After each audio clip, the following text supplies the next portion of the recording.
बिस्मिल्लाहिर्रहमानिर्रहीम बिस्मिल्लाहिर्रहमान। आज जो टॉपिक हम डिस्कस करेंगे वो है एबीजीज आर्टीरियल ब्लड गैसेस। ठीक है, कि पार्शली फुली एंड अनकम्पेंसेशन किसको कहते हैं।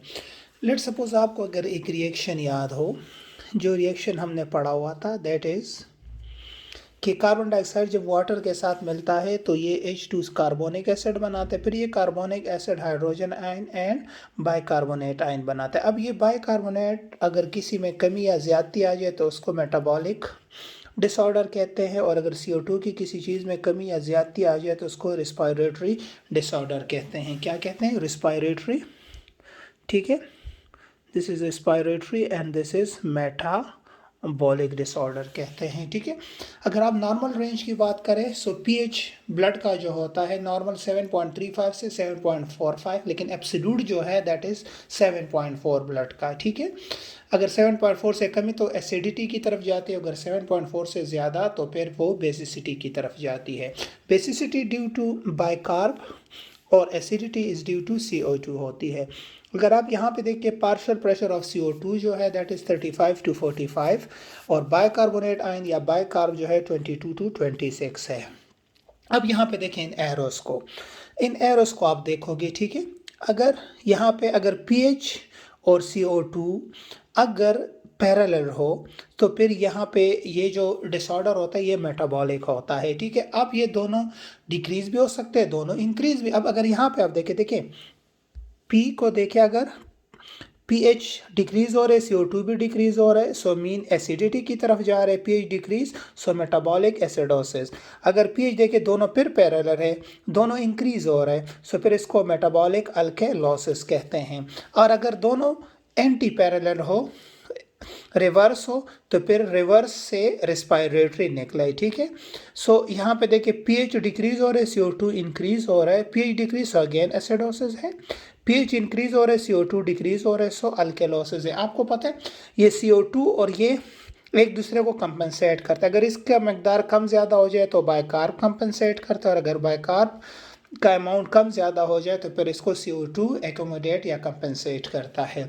अब फुली कंपनसेशन, पार्शियली कंपनसेशन और अनकंपनसेशन किसको कहते हैं। सो अगर pH नॉर्मल हो, फुली कंपनसेशन में 3 कंडीशन याद रखिए। अगर pH नॉर्मल हो, पार्शियल प्रेशर ऑफ CO2 और बाइकार्ब वेरिएबल हो, मतलब चेंजेबल हो, तो उसको फुली कंपनसेशन कहते हैं। और अब यहाँ पे देखिए पार्शियली कंपनसेशन किसको कहते हैं। अगर pH, PCO2 और बाइकार्ब जो है, बाइकार्बोनेट आयन जो है, अगर ये तीनों वेरिएबल हो, चेंजेबल हो, तो फिर इसको पार्शियली कंपनसेशन या कंपनसेटेड कहते हैं।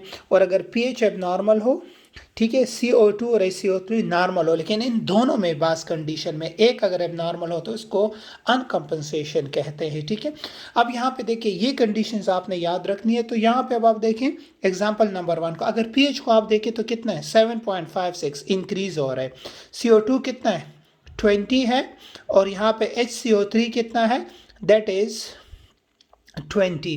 सो अगर आप यहाँ पे आप देखें सो pH ज़्यादा हो रहा है, CO2 क्या है कम की तरफ है, किसकी तरफ है कम की तरफ है, ये CO3 जो बाइकार्ब है। ठीक है, अब यहाँ पे अगर आप देखें तो सबसे पहले कौन सा डिसऑर्डर है, pH कितना है 7.56 है, सो अल्केलोसिस है। ठीक है, फिर PCO2 कितना है दैट इज 20, सो अगर इसकी कमी होगी, ठीक है, तो फिर ये क्या होगा अल्केलोसिस की तरफ जाएगा, और अगर CO2 की मकदार ज़्यादा होगा तो फिर इट विल बी एसिडोसिस। तो ये बेसिकली रिस्पायरेटरी अल्केलोसिस है। अब तमाम वैल्यूज़ जो है ये क्या है, तमाम वैल्यूज़ आर अल्टर्ड है, चेंज है। सो अगर तमाम वैल्यू चेंज हो तो पार्शियली कंपनसेशन इसको कहते हैं। क्या कहते हैं? पार्शियली कंपनसेशन, क्योंकि pH को ये अपने मकदार में नहीं लाया। ठीक है, अब यहाँ पे अगर आप आ जाएं, ये अगर आप देखें यहाँ पे दूसरे एग्जाम pH 7.23 है, कम है, CO2 कितना है 37 है, सो नॉर्मल रेंज में है अगर आप यहाँ पे देखें। ठीक है, और HCO3 कमी की तरफ है, सो यहाँ पे ये मेटाबॉलिक क्या है, pH डिक्रीज है, सो मेटाबॉलिक एसिडोसिस है क्योंकि पीएच कम है। ये इसी तरह रेस्पिरेटरी अल्कलोसिस है क्योंकि पीएच ज़्यादा है। तो ये इसी तरह मेटाबॉलिक क्या है, क्योंकि PCO2 तो नॉर्मल है लेकिन ये कम हो रहा है। अगर बायकार्ब कम हो तो क्या होगा, एसिडोसिस, और अगर बायकार्ब ज़्यादा हो तो फिर इसको अल्केलोसिस कहते हैं। अब यहाँ पे देखिए 2 वैल्यूज़ एबनॉर्मल है, ये एक नॉर्मल है। सो अगर 2 वैल्यूज़ एबनॉर्मल है और एक नॉर्मल है, सो यहाँ पे अगर आप देखें पीएच क्या है, एबनॉर्मल है, PCO2 नॉर्मल है, बिल्कुल सही है, और SCO3 भी नॉर्मल नहीं है, थोड़ा कम है।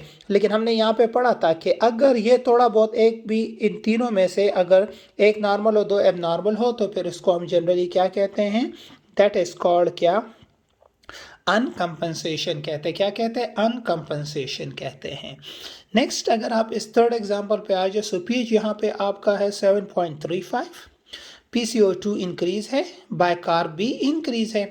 सब देखिए PCO2 इंक्रीज है, ठीक है, लेकिन पीएच यहाँ पे क्या है 3.5 है।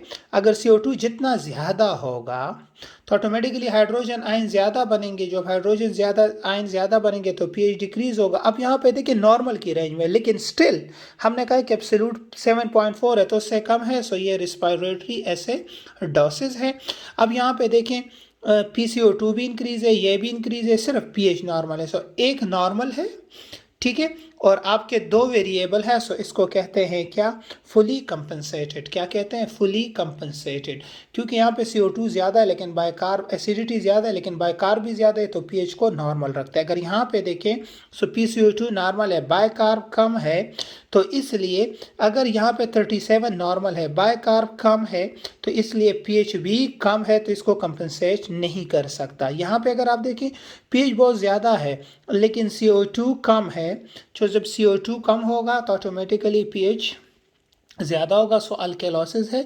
लेकिन बायकार्ब भी कम है, लेकिन स्टिल इसके पीएच को ये पार्शियली कंपनसेट कर सकता है, क्योंकि इसमें जो कमी है दैट इज़ ओनली 2, क्योंकि यहाँ पे 22 है और वहाँ पे जो कमी है CO2 में वो बहुत ज़्यादा है।